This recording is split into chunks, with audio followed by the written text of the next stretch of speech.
When I think of mercy for animals, I think of the word invincible, brave, warriors on the front lines of this fight for total animal liberation. The most fearless, effective, and dedicated group of people that I've ever met. I think of courage, I think of bravery, fairness, and I think of compassion. Dedicated people who advocate tirelessly on behalf of farmed animals. I think about how a small group of people really can change the world. I support Mercy for Animals because of all the good they're doing, exposing the cruelty within factory farms. Because I know that my work will be used to maximum effect. Mercy for Animals undercover investigations are changing the world.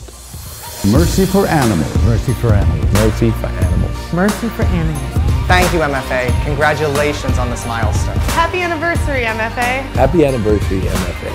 Happy anniversary, MFA. Happy anniversary, MFA. Here's to another 15 years of changing the world for farm animals.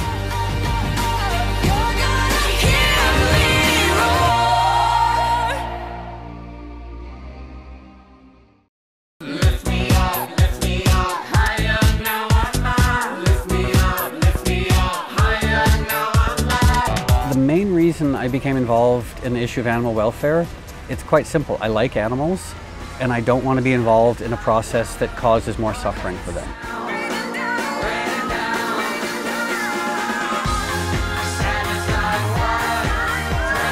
I have been an animal rights activist for about 27 years, and it's sort of my life's work. One of my goals in life is to just do whatever small thing I can to decrease the amount of animal suffering in the world. And so that's why I feel like it's one of my jobs as a public figure is to try and help the organizations who try to draw attention to the issues of animal welfare, and also on my own to try and draw attention to the issue of animal welfare.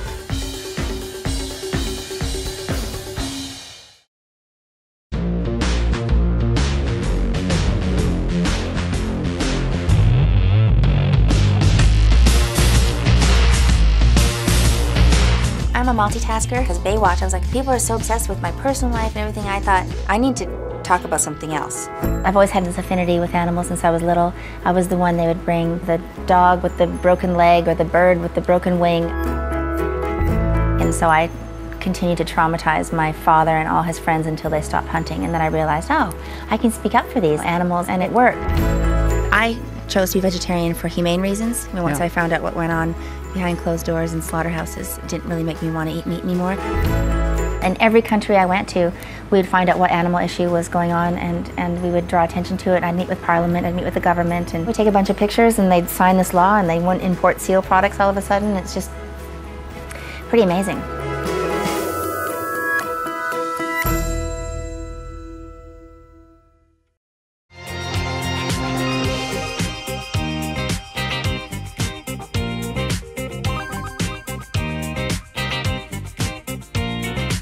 We're in the business of healthy, convenient food. 1985 with the first Veggie Talk. Did people think that you were crazy? Because in '85, it was not the healthiest time in the world. It was not. It was just starting, actually. I remember going to ask money for a banker, and he says, what exactly do you want to sell?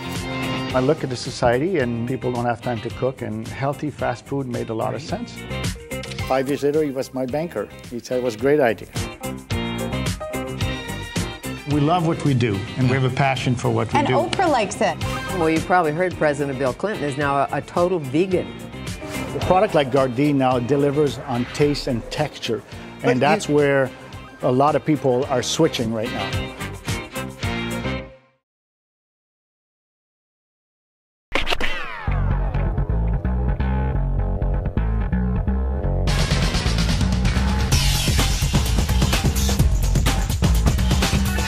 The best way for us to get truthful information as to how our food is being produced is to go get a job at these facilities and work there to document the everyday conditions of what it's like when they don't know the cameras are rolling. This segment concerns an issue that touches every viewer. Joining me now is Cody Carlson, a former undercover investigator. I spent 2 years working undercover on 4 factory farms, including 2 in Iowa, where there's now an ag-gag law. I saw each of these factory farms, animals are treated like widgets in a machine. There's virtually no regard for their welfare. One thing about this job is you can't tell 99% of your friends and colleagues what you do for a living. You need to have extremely thick skin. You need to be able to witness and participate in things that no animal lover would ever want to be a part of. So you kind of need to let yourself, your emotions, take a back seat. The biggest problem here is the everyday conditions. It's animals being confined in tiny cages where they can never move, being overbred or medically neglected. I sat down with one of these Cody Jimmies who is tearing the heart out of America's heartland. This is an industry that's incapable of self-regulation. Only an industry with something to hide would try to silence whistleblowers and keep cameras out. Cody, after seeing all of this firsthand, how has it affected you? It's certainly changed my eating habits for sure, and it's also made me consider this a very important issue that I think the public deserves to know about.